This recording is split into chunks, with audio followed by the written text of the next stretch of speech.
So, ayan, nakakainan na.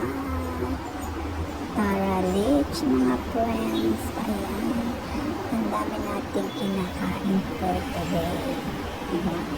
Kanya-kanya dalahin. Ayan.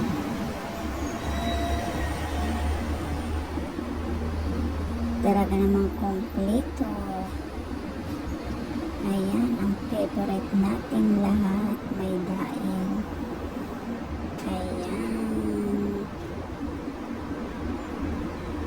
Ganadong-ganado sila.